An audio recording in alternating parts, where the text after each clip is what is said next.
Ikusmiran, han eta hemen.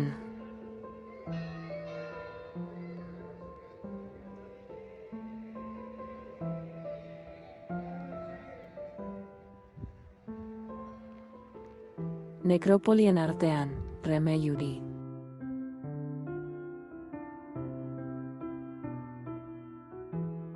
Remeiuri toponimoa Erramel konde arabarrak 10. mendean sortutako herrixka bati dagokio.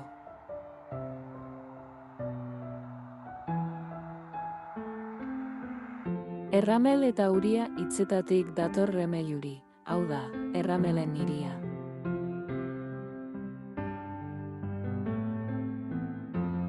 Jabetza honen barruan, 300 hilobi dituen nekropoli handi bat dago.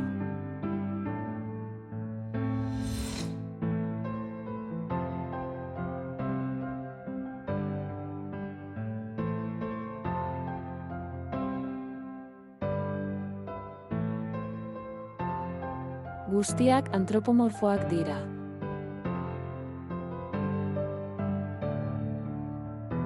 Buruetan alde txikiak dituzte, biribilduak edo karratuak, tamaina guztietako hilobiak aurkitzen dira bertan. Eta mendebaldera orientatuta daude.